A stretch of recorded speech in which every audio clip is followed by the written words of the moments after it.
life in the 1970s looked nothing like today. Kids didn't have laptops, smartphones, or even fancy backpacks. Instead, they used everyday things that slowly faded away, replaced by newer and shinier versions.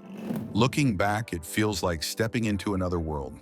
Stay with us as we count down 25 daily essentials from the 70s. And the very last item on our list might just be the one that brings the biggest smile. Number 1. Slide rules. For many students in the 1970s, the slide rule was the tool that made math possible. These flat devices, with sliding pieces and neatly printed scales, could handle multiplication, division, roots, and even trigonometry. Teachers taught entire lessons on how to use them, and kids often carried one in their book bag. But once electronic calculators became smaller and affordable, slide rules quickly disappeared from classrooms. Still, those who used them remember the precision and quiet focus they demanded. And after mastering a tool that required sliding parts, students then turned to a method that relied only on printed numbers. Number 2. Logarithm tables. Before calculators became standard, students leaned heavily on logarithm tables printed in the backs of math books or as separate booklets. These grids of tiny numbers turned difficult multiplication or division into a series of easier steps. Many math classes required students to master them, flipping through pages filled with decimals until the right answer appeared. By the late 1970s, however, handheld calculators solved problems faster and with fewer mistakes, leaving log tables behind. For some, the memory of squinting at those endless columns never fades.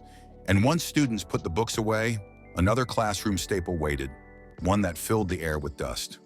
Number 3. Chalkboard erasers. Every classroom in the 1970s had a pile of chalkboard erasers, their felt edges worn from constant use.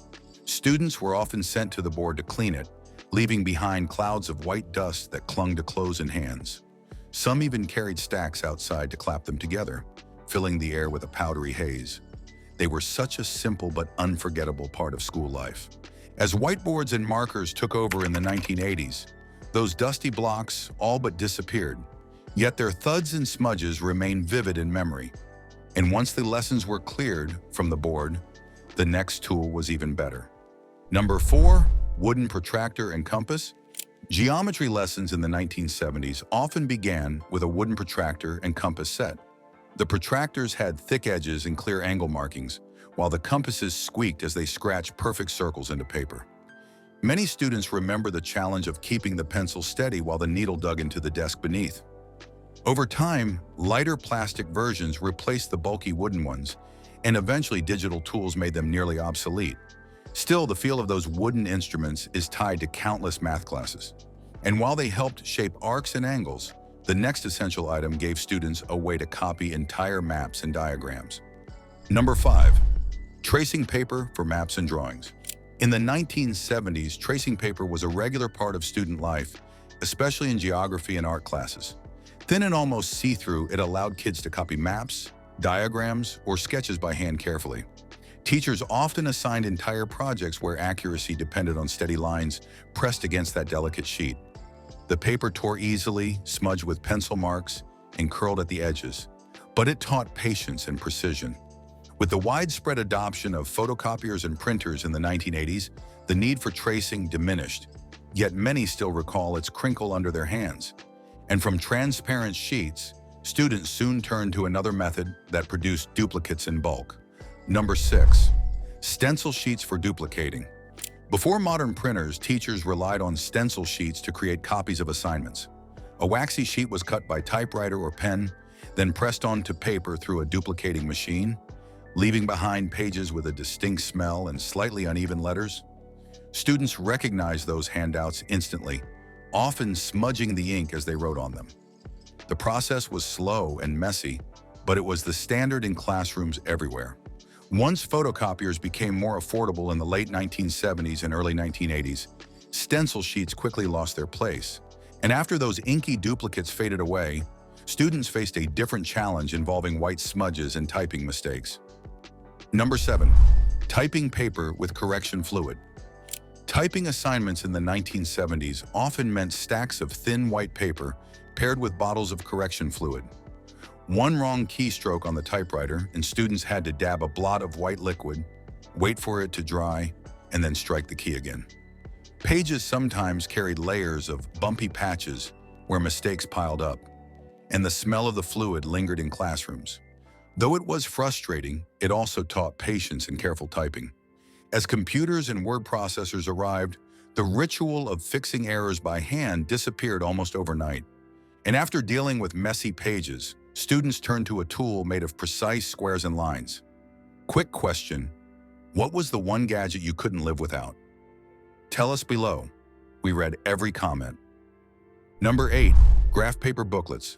Math and science classes in the 1970s often required small booklets filled with graph paper. The pages were packed with neat grids, perfect for plotting equations, sketching charts, or drawing geometric figures. Students learned to keep their lines straight and their numbers aligned, though erasing too hard often tore the thin sheets. These booklets were a quiet companion for countless assignments, but over time, loose-leaf graph paper and digital tools made them less common. Many still remember the faint blue lines and the discipline they demanded, and once the grids were closed, kids often reached for a storage case that clinked whenever it was opened. Number 9. Pencil cases made of metal tins. Many students in the 1970s carried their pencils, erasers, and rulers in sturdy metal tin cases. These boxes often had colorful designs, sometimes featuring cartoon characters or geometric patterns. Opening one produced a sharp metallic click, and the contents rattled loudly whenever they were dropped into a desk. While they were durable, dents and scratches quickly appeared, giving each case a story of its own. By the 1980s, lightweight plastic and zippered pouches replaced the heavy tins. Still, their clatter remains a vivid memory, and after the sound of cases shutting, classrooms often filled with another glow, images projected onto the wall from transparent sheets. Number 10. Slide transparencies for projectors. In many 1970s classrooms, teachers used slide transparencies to project lessons onto the wall. Clear sheets carried diagrams, notes, or illustrations, and with the hum of the projector, words and images came to life for the whole class to see. Students often remember the squeak of markers on the plastic and the occasional smudge that blurred the lesson. While it felt advanced at the time, digital projectors and computer screens eventually replaced the practice. The glowing rectangles faded from schools, leaving only memories of dim lights and buzzing fans. And once those visuals flickered out, another kind of classroom tool filled the air with sound instead of images. Number 11. Record players for language labs or music class. In the 1970s, record players weren't just for home use, they were part of school life too. Language labs spun vinyl records with pronunciation drills, while music classes played everything from folk songs to classical pieces. The scratch of the needle and the occasional skip were all part of the experience.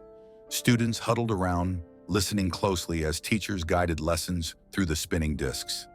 Cassette tapes and later CDs made record players unnecessary, and they gradually vanished from classrooms. Yet their warm crackle remains a powerful memory.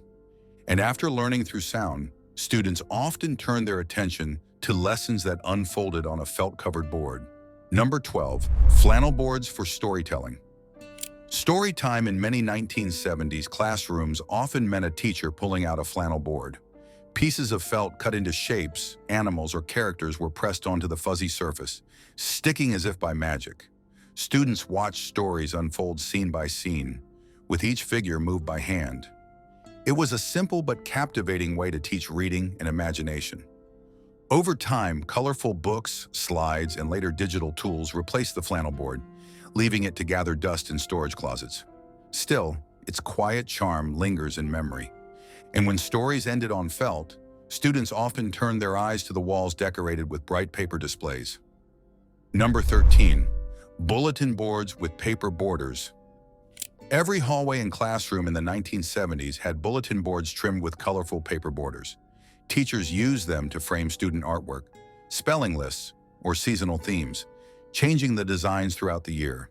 The scalloped edges, bright colors, and sometimes hand-cut decorations gave the school walls a cheerful personality. Students often paused to see if their work had been pinned up for everyone to admire.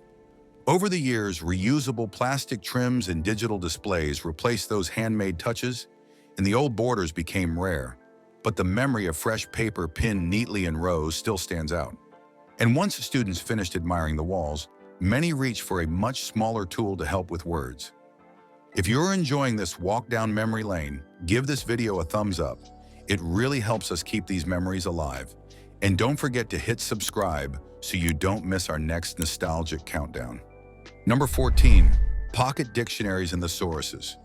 In the 1970s, many students carried small dictionaries or thesauruses in their school bags. These pocket-sized books were essential for spelling tests, essays, and expanding vocabulary. Teachers encouraged their use, and flipping through the thin pages became second nature during class. Some kids even decorated the covers with doodles or stickers, making them personal companions. With the arrival of digital spell check and online references, the need for these little books quickly faded. Yet for many, the feel of leafing through paper for just the right word is unforgettable. And after sharpening their language skills, students often turn their attention to lunchtime treasures decorated with their favorite characters. Number 15, metal lunch boxes with cartoon characters. For countless students in the 1970s, a metal lunchbox was more than a container. It was a badge of pride. Decorated with cartoons, superheroes, or TV shows, these sturdy boxes clattered open to reveal sandwiches, fruit, and the occasional treat. The matching thermos inside often smelled faintly of soup or milk. Kids traded snacks while comparing designs, and the lunchbox became part of playground identity. Over time, lighter plastic versions and later soft coolers replaced the heavy tins, leaving the old ones to collectors. Still, their bright prints and rattling clasps are hard to forget. And once lunch was over, recess began with games that bounced, rolled, and scattered across the ground. Number 16, jacks and marbles. Recess in the 1970s often meant a quick game of jacks or marbles on the playground. Kids crouched low, tossing the tiny metal stars into the air and snatching them up, or flicking glass marbles across the pavement with practiced aim. The games were simple, portable, and sparked plenty of friendly competition. Many children carried marbles in small pouches or pockets, showing off their favorite designs. As playground trends shifted and video games drew attention indoors, these timeless pastimes began to fade. Still, the clatter of jacks and the rolling of marbles remain etched in memory. And after these pocket-sized contests ended, another chalk-drawn game quickly took center stage. Number 17, hopscotch chalk sticks. Hopscotch was a playground favorite in the 1970s, and it started with a box of chunky chalk sticks. Kids knelt to draw grids on the blacktop, numbering the squares before hopping and balancing their way through the course. The chalk left colorful smudges on fingers and clothes, and by the end of recess, the pavement was covered in fading patterns. Rain or a broom could wipe it all away, ready for a new game the next day. Over time, organized sports and newer activities began to take over recess, yet the sight of chalk-stained sidewalks is hard to forget. And after playtime ended outside, students often lined up indoors for a small slip of paper that meant lunch. Number 18, paper lunch tickets for the cafeteria. In the 1970s, school lunches often came with a small, colorful paper ticket. Students clutched them in line, sometimes trading colors depending on the day's meal. Cafeteria workers collected the slips before handing out trays, and pockets were often filled with crumpled extras or lost stubs. They were a simple system, but one every child recognized. As computerized systems and prepaid cards arrived, paper tickets quickly disappeared from schools. Still, the memory of handing over that tiny rectangle before eating is strong for many. And after those slips were tucked away, another classroom moment awaited, one where memories were captured instantly with a click and a flash. Number 19, Polaroid cameras for class photos. Classroom snapshots in the 1970s often relied on Polaroid cameras. Teachers or parents pressed the shutter, and with a mechanical whir, a square photo slid out. Students gathered around, watching the image slowly appear as the film developed in their hands. The instant nature of Polaroids made them perfect for school events, field trips, or casual class moments. Over time, cheaper film cameras and later digital photography replaced them, making Polaroids less common in schools. Yet the excitement of bringing a fresh picture to life is unforgettable. And while photos froze memories in print, another school hallway feature connected students with voices far beyond campus walls. Number 20, payphones in school halls. Before cell phones, students in the 1970s relied on payphones mounted in school hallways. A few coins and a steady hand on the rotary dial were all it took to reach home. Kids used them to call parents about forgotten lunches, pickup rides, or after-school plans. The phones often stood near the office, their heavy receivers warmed by countless hands. As personal phones became affordable, schools no longer needed hallway payphones, and most were removed. Still, the metallic clinking of coins dropping is hard to forget. And after stepping away from those wall-mounted phones, students often faced another iconic daily drill, this time with numbers on cardboard cards. Number 21, cardboard flashcards for math drills. In many 1970s classrooms, math practice meant stacks of sturdy cardboard flashcards. Teachers held them up one after another, and students shouted out answers to multiplication or division problems. The cards were passed around for practice in small groups too, their edges softening from constant handling. They encouraged speed and memorization, making drills feel almost like a game. As worksheets, calculators, and later digital apps became common, the humble flashcards were used less and less. Yet the rush of trying to answer before a classmate still lingers in memory. And once the math drills ended, students often returned to hang their coats and stash their things in simpler spaces than lockers. Number 22, coat hooks and cubbies instead of lockers in lower grades. For younger students in the 1970s, lockers weren't the norm. Instead, classrooms often had long rows of coat hooks and open cubbies. Jackets dangled side by side, and lunch bags or book satchels were tucked into square compartments. The smell of crayons, paper, and sometimes forgotten snacks drifted from those shelves. It was a simple, open system that made everything easy to spot, though not always secure. As schools modernized, lockers became standard even in lower grades, leaving hooks and cubbies mostly behind. Still, their cluttered charm is hard to forget. And tucked among those everyday memories were small containers that found a second life in science class experiments. Number 23, film canisters used for science projects. Long before digital cameras, 35mm film came in small black canisters with tight plastic lids. And in the 1970s, students often reused them in science projects. They made perfect containers for tiny seeds, homemade volcano experiments, or even mini rockets powered by baking soda and vinegar. Kids loved the satisfying pop when the lid flew off under pressure. Once film photography declined, so did the steady supply of these handy canisters. Today, they're nearly impossible to find in classrooms, but their role in sparking curiosity and creativity remains unforgettable. And after all that experimenting, students returned to the cafeteria, where another kind of school staple waited on every table. Number 24, cafeteria trays in dull beige or green plastic. School lunches in the 1970s were often served on heavy plastic trays in muted shades of beige or green. Each tray had molded sections for the main dish, sides, and a small dessert, keeping everything neatly separated. Students slid them along the metal rails, watching servers plop food into each compartment. The trays were sturdy but often stained or scratched from years of use. As disposable packaging and lighter materials became common, many schools moved away from these institutional-looking trays. Yet the memory of balancing one down a noisy cafeteria line is hard to shake. And after those meals were finished, another routine awaited, one marked in careful handwriting on crisp sheets of paper. Number 25, report cards handwritten by teachers. In the 1970s, report cards were personal documents, carefully filled out by hand. Teachers wrote grades in ink and often added thoughtful comments about effort, behavior, or improvement. Parents looked forward to reading the notes, sometimes more than the marks themselves. Each card felt unique, carrying the teacher's handwriting and personality. As computers and standardized forms spread, handwritten report cards largely disappeared, replaced by printed templates and online portals.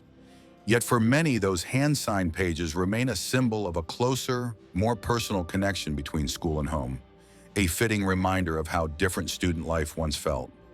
Did these school items bring back memories? Let us know in the comments below. And if this list made you smile, tap that like button and share it with someone who remembers those times too. And be sure to subscribe. More nostalgic videos are on the way, and you won't want to miss them.